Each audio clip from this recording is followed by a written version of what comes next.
My name is Elena Cross. I'm 31 years old, and 1 week after I found out my sister had been stealing from our father's diner, she slid a job offer across the same counter where we used to split milkshakes as kids.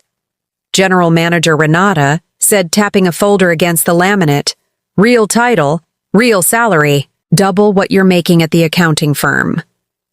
I looked at the folder then at her, and I did the math out loud in my head the way I do with every client file that doesn't reconcile. $27,000 had moved out of Cross Family Diner over 14 months, and my sister was offering me a paycheck shaped exactly like a muzzle. "This is about the ledger," I said. "Not a question." Renata's smile didn't move an inch. "This is about family taking care of family, Elena. It always has been." I sat down across from her in the booth, where our father used to do the books by hand every Sunday. The vinyl cracked at the seam, the same way it had been since I was a kid, and I thought about the locked steel cash box still sitting in his old office upstairs, the one Renata had told me never to open. I still hadn't opened it, but I was about to. 6 months earlier, none of this existed. I was a forensic bookkeeper at a mid-sized accounting firm in Tulsa, the person clients called when their own numbers stopped making sense to them. 4 years in the job, a modest condo near downtown, and a habit of triple-checking every reconciliation before I'd sign off on it, a habit our father had drilled into both of us long before I ever got paid for it. Cross Family Diner had been ours since I was 9, a single-location breakfast place with red vinyl booths and a laminated menu that hadn't changed since 2004. When our father passed 18 months earlier, he'd left the diner to both of us equally. But Renata, 35, had always run the day-to-day, the schedules the vendor calls the cash drawer at close. She was good at it, or she seemed good at it, the way people seem good at things right up until you check their work. "What's ours is ours," Renata used to say, usually while splitting a bill or handing me a birthday card with cash tucked inside that was technically diner petty cash. Our father used to say it too back when it meant we shared chores and split tips fairly. I never once questioned what it meant when Renata said it, because I'd grown up trusting that phrase the way you trust a stove not to burn you the 100th time you touch it. Every quarter I did the diner's books as a favor, unpaid the way I'd done since I was old enough to understand a spreadsheet. Renata handed me a folder of receipts, and a bank summary poured me coffee from the diner's own pot, and told me I was the only one she trusted with the real numbers. I believed her completely, the same way I believed a locked steel cash box in Dad's old office was just old paperwork. Nobody had bothered to sort through yet. I loved that job honestly in a way I never fully admitted to anyone. There was something steadying about walking into that diner after a long week of client audits and finding a set of books that always eventually told the truth if you looked long enough. Our father used to say, "Numbers don't lie, people do," and I'd built my entire career on believing that sentence completely. I just hadn't yet learned that the person handing you the numbers can decide which ones you get to see. The first crack came on a Tuesday evening in September when I sat down to do the quarterly reconciliation and found a $900 gap between the deposit slips and the bank statement. "Probably a till overage from a busy weekend," Renata said when I called her voice light almost bored. "Sunday brunch gets crazy. People make mistakes counting drawers. $900 is a big mistake for one weekend, but I let it go because I trust my sister, and because trusting her had never once cost me anything before that I knew of. 2 weeks later, I found it again.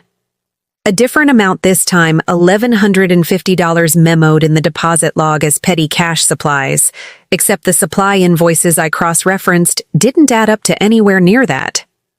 "You're being an accountant about this," Renata said, laughing when I brought it up over dinner at her apartment. "It's a diner, Elena, not a Fortune 500 company.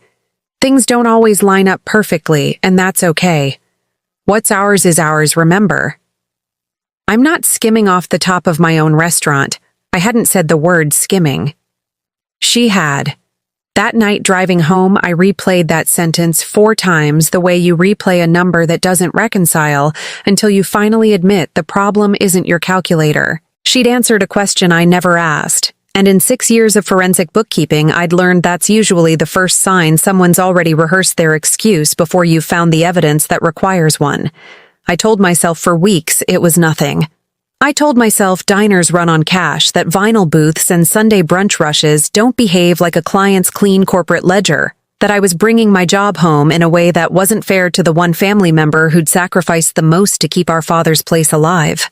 I wanted badly for that explanation to be true because the alternative meant looking at my sister the way I look at a stranger's fraudulent invoice, and I wasn't ready for that yet. By October, the gaps weren't gaps anymore. They were a pattern, and patterns are the one thing my job trained me to never ignore, no matter how much I wanted to. I started keeping my own shadow ledger at home, cross-referencing every deposit against the diner's point-of-sale reports late at night after my real job ended. The discrepancies clustered around Sunday closes, always Renata's shift. Always cash, never card, because cash doesn't leave the kind of trail a forensic bookkeeper can subpoena in an afternoon. When I raised it again, gently, Renata's tone shifted from bored to wounded.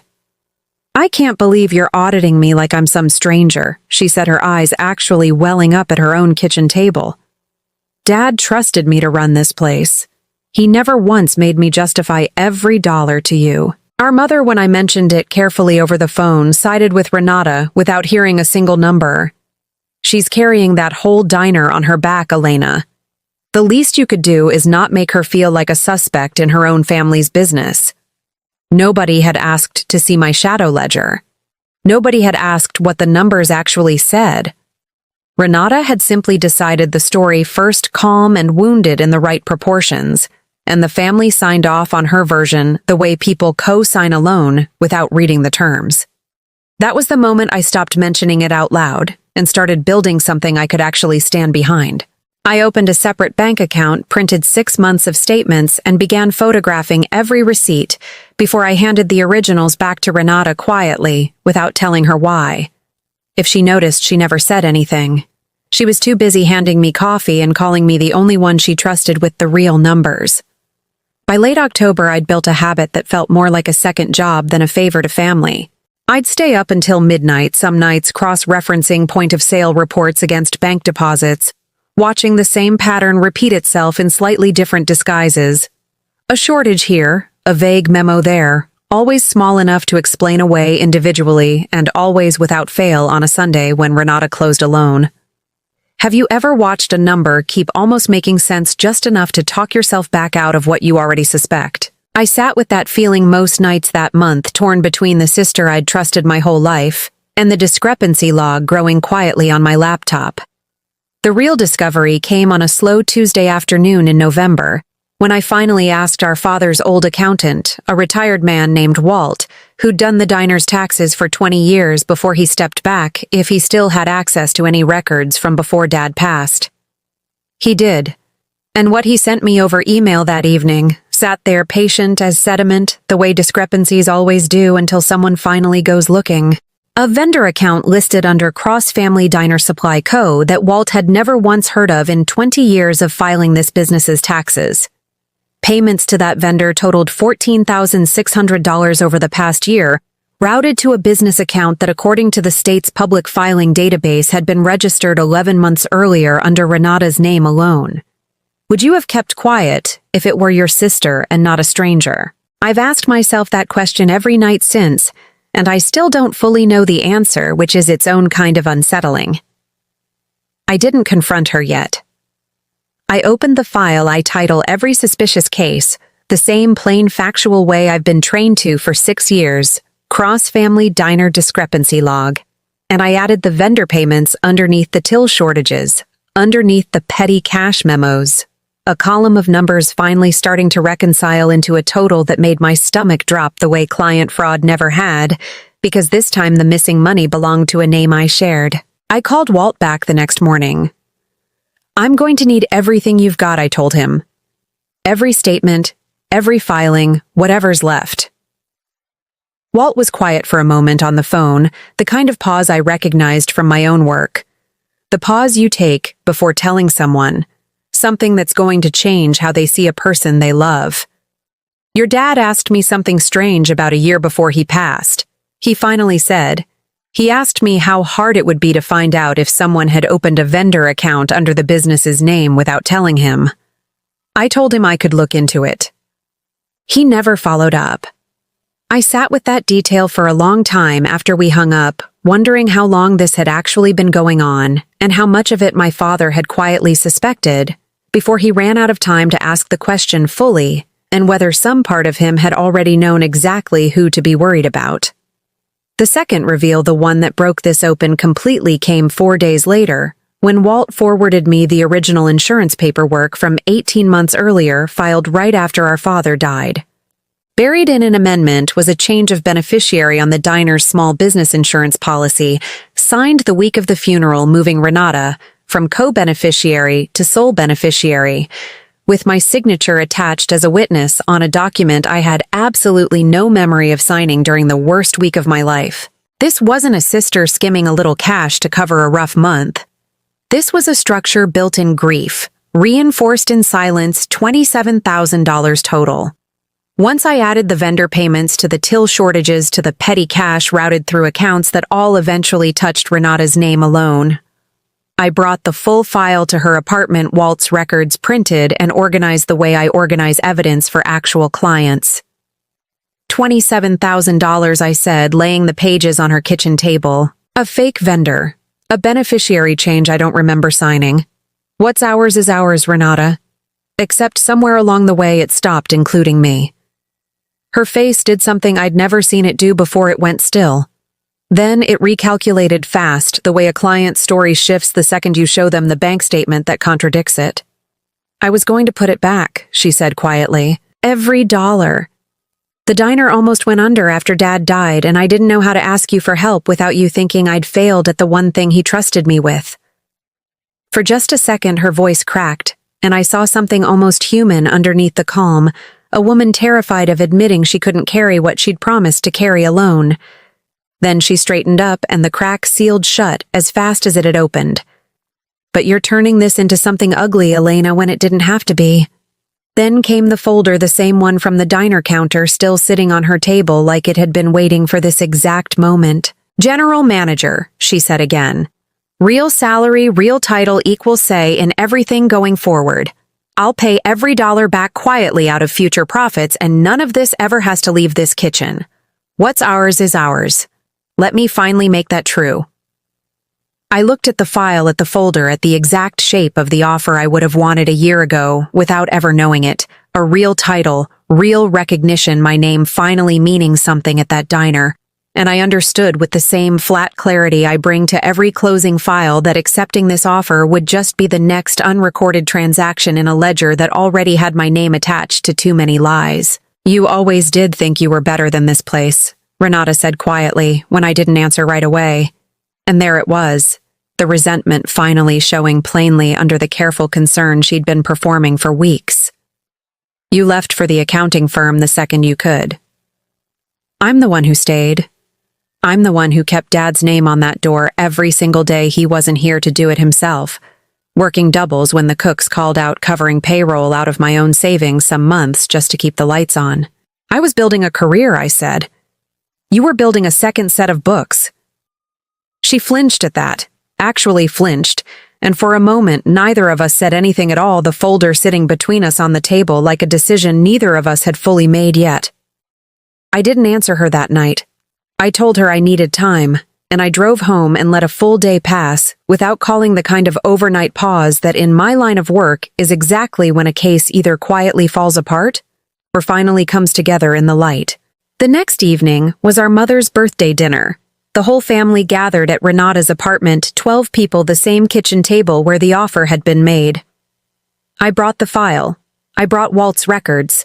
And I brought one more thing, a formal complaint already filed that morning with the state's Small Business Fraud Division under my real professional credentials, the same credentials I use to shut down fraud for clients who aren't my own sister. Before we sing happy birthday, I said, standing at that table, I want everyone to hear what family taking care of family actually cost.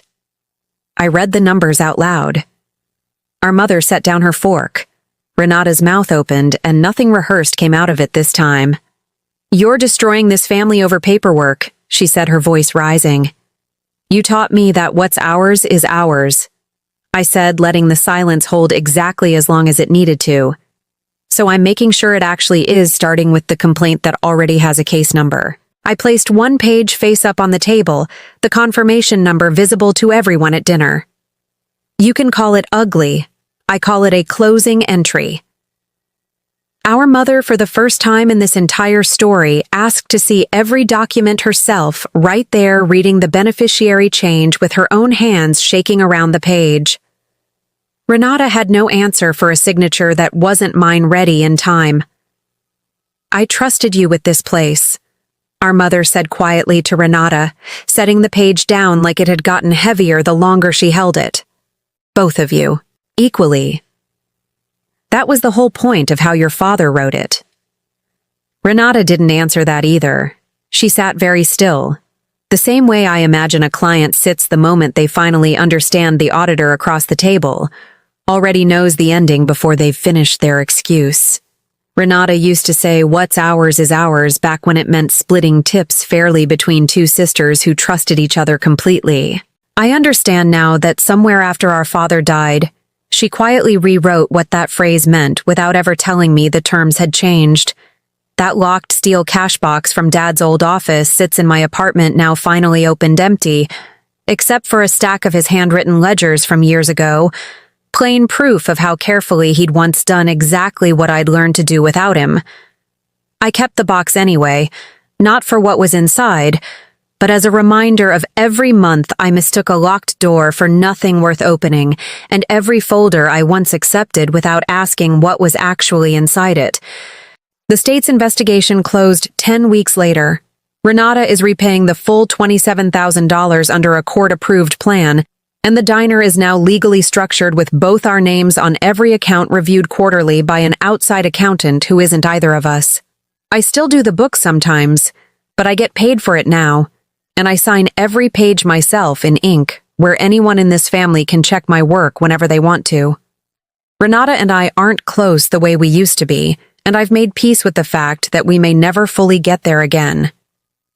But our mother calls me now before she calls anyone else when something about the diner doesn't add up, and that more than any title or salary Renata ever offered me feels like the closest thing to trust I actually wanted from this family all along.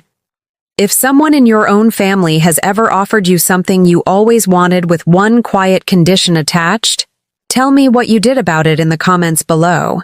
And if this story sounded a little too familiar, subscribe to the Revenge Ties, because there's always another family somewhere mistaking silence for loyalty.